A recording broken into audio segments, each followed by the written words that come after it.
Students, welcome to my YouTube channel Maths Pyramid. और आज का हमारा टॉपिक है होल नंबर्स। होल नंबर में हम बात कर रहे हैं डिवीजन ऑफ होल नंबर्स की, जहां हम देखेंगे कि हमारे जो दो होल नंबर्स अगर हमारे पास हैं उनको डिवाइड किया जाए तो हमारे पास क्या रिजल्ट आता है।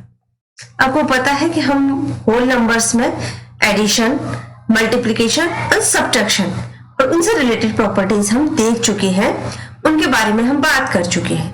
उन वीडियोस की लिंक आपको डिस्क्रिप्शन बॉक्स में दे दी गई है, आप वहां जाकर देख सकते हैं या हमारे चैनल के प्लेलिस्ट में जाकर देख सकते हैं। आज बात कर रहे हैं डिवीजन की। डिवीजन जो होता है ये एक ऑपरेशन होता है जिसको हम रिप्रेजेंट करते हैं इस साइन से यूजुअली। और डिवीजन जो है ये एक्सटेंडेड फॉर्म होता है सब्ट्रैक्शन का। जैसे कि हम सब्ट्रैक्शन में चीजों को माइनस कर रहे थे, सब्ट्रैक्ट कर रहे थे, तो डिवीजन में भी हम सेम करते हैं, लेकिन हम सेम क्वांटिटी को यहाँ पर रिपीटेडली सब्ट्रैक्ट करते हैं। We subtract the same quantity repetitively, तो उस प्रोसेस को बोलते हैं डिवीजन। डिवीजन जो है इसको हम ये भी बोल सकते हैं कि यह होता है अपोजिट टू मल्टीप्लिकेशन। आपको पता है कि मल्टीप्लिकेशन में हमारी चीजें इंक्रीज होती हैं क्योंकि वहां पर हम रिपीटेडली सेम क्वांटिटी को ऐड कर रहे होते हैं, और यहां पर क्या कर रहे होते हैं डिवीजन में हम सेम क्वांटिटी को रिपीटेडली सब्ट्रैक्ट कर रहे होते हैं। तो चलिए देख लेते हैं कि इसको कैसे करते हैं। एक छोटा सा एग्जांपल के साथ देखते हैं। मान लो आपके पास कोई एग्जांपल है, कोई वो है 12 डिवाइडेड बाई 4। आपके पास 12 डिवाइडेड बाई 4, इसका मतलब क्या हुआ कि हम 4 को 12 में से कितनी बार रिपीट, कितने मूव्स तक, कितनी बार में सब्ट्रैक्ट करेंगे, हमारे पास जो फाइनल रिजल्ट है, हमारे पास जो फाइनल रिजल्ट है वो 0 आ जाए। यहां पर हमारे पास फाइनल हमें पता होता है कि हमारे पास जो फाइनल रिजल्ट आने वाला है वो 0 आने वाला है, और लेकिन हमें ये नहीं पता है कि हमें कितनी बार इसको माइनस करना है। हम माइनस करते जाएंगे 12 में से पहले 4 को माइनस करेंगे। देखिए ये है हमारा 12, इसमें से हमने जब 4 को माइनस किया तो हमारे पास आया 8। अब हमारे पास 8 आया, मतलब हमने एक मूव चला, एक बार हमने माइनस किया, फिर हमने 4 को माइनस किया क्योंकि हमारे पास रिजल्ट अभी तक 0 नहीं आया। जब दोबारा माइनस किया तो हमारे पास आया 4। इसका मतलब क्या है कि हमने 2 बार हमने अभी तक माइनस कर लिया है, लेकिन अभी भी हमारे पास रिजल्ट जो है वो 0 नहीं आया। हम नेक्स्ट टाइम ट्राई करेंगे तो 4 माइनस 4 हमारे पास 0 हो जाएगा, मतलब 3 मूव्स। इसका मतलब क्या है कि 12 डिवाइडेड बाई 4, इसका मतलब होता है 3। हमने 3 टाइम्स हमने इसको माइनस किया, तब हमारे पास हमारा रिजल्ट आया जो है वो 0। तो इस तरीके से सब्ट्रैक्शन में हम क्या कर रहे हैं, किसी भी चीज को रिपीटेडली माइनस कर रहे हैं, एक ही क्वांटिटी को, लेकिन कितनी बार कर रहे हैं, जब तक हमारे पास 0 नहीं आ जाए। और जो कितनी बार आएगा उसको हम बोलते हैं कि ये है हमारी वो क्वांटिटी। जैसे कि आपको पता है कि हम 4 को अगर 3 टाइम्स ऐड करें, 4 + 4 + 4, तो हमारे पास 12 आएगा। तो हम इसको कैसे लिख देते हैं, 4 × 3। तो अगर 4 × 3 इट इज इक्वल्स टू 12, तो 12 divided by 4 is equals to 3। तो ये एक दूसरे के अपोजिट ऑपरेशन है। यहाँ पर हम मल्टीप्लाई कर रहे थे, चीजों को ऐड कर रहे थे, लेकिन हमें यहाँ फिक्स पता था कि हमको 3 टाइम्स करना है, लेकिन यहाँ हमको नंबर ऑफ टाइम्स नहीं पता है, लेकिन रिजल्ट पता है कि फाइनल रिजल्ट 0 आना चाहिए। तो ये हो गई आपकी मैथमेटिकल ऑपरेशन।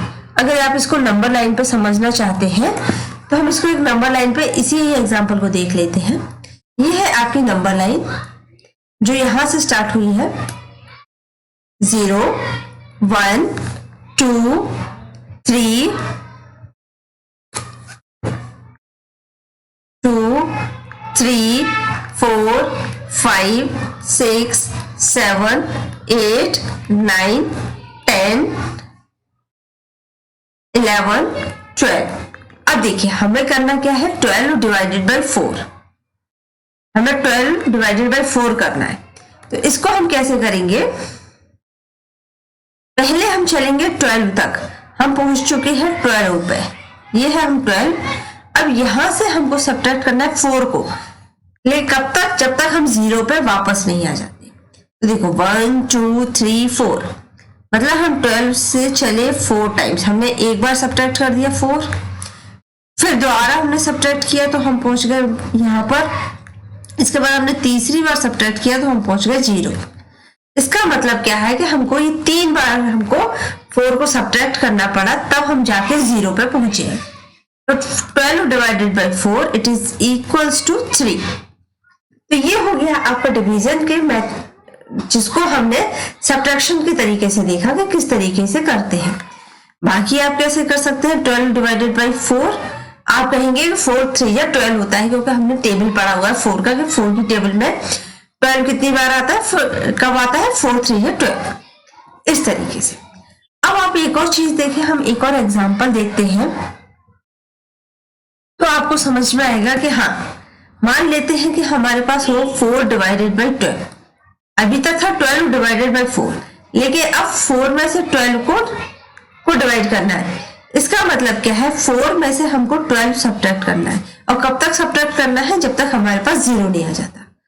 अब आपको पता है कि 4 में से हम 12 सब्ट्रैक्ट नहीं कर सकते, क्योंकि 4 हमारा छोटी क्वांटिटी है और 12 हमारी बिगर क्वांटिटी, तो इसका जो रिजल्ट आएगा सब्ट्रैक्ट करके वो एक होल नंबर नहीं आएगा, क्योंकि हम बात कर रहे हैं हमारे होल नंबर्स में, तो होल नंबर नहीं आएगा। इसका मतलब क्या है कि 12 डिवाइडेड बाई 4, इसको है ना इस तरीके से भी लिख सकते हैं, 12 divided by 4 it is not equals to 4 divided by 12। इसका मतलब हम इसको किसी भी ऑर्डर में डिवाइड नहीं कर सकते, क्योंकि डिपेंड अपॉन द क्वांटिटी। और आपको पता है कि हमारा जो डिवीजन है वो एक्सटेंडेड फॉर्म ऑफ सब्ट्रैक्शन है, और जब हमारा सब्ट्रैक्शन हमारी क्लोजर प्रॉपर्टी, कम्यूटेटिव प्रॉपर्टी और एसोसिएटिव प्रॉपर्टी को फॉलो नहीं करता है, तो हमारा डिवीजन भी इन तीनों प्रॉपर्टीज को फॉलो नहीं करता है। और उसका एक प्रूफ ये मिल गया आपको कि इस एग्जांपल से आप देख पाए कि हमारा डिवीजन कम्यूटेटिव प्रॉपर्टी को फॉलो नहीं कर रहा, पहला। दूसरा आपको इसी एग्जांपल से मिला कि अगर हमने इसको सब्ट्रैक्ट किया तो ये होल नंबर नहीं आएगा। इसका मतलब अगर हम छोटी क्वांटिटी को बड़ी क्वांटिटी से डिवाइड करते हैं तो हमारे पास जो रिजल्ट है वो एक होल नंबर नहीं आएगा। इसका मतलब क्या है कि जो डिवीजन ऑफ होल नंबर्स है वो आपकी क्लोजर प्रॉपर्टी को भी फॉलो नहीं करता। ये आपकी क्लोजर प्रॉपर्टी और कम्यूटेटिव प्रॉपर्टी दोनों ही प्रॉपर्टीज को फॉलो नहीं करता है। अब देख लेते हैं हम कि हमारी एसोसिएटिव प्रॉपर्टी को फॉलो करता है या नहीं।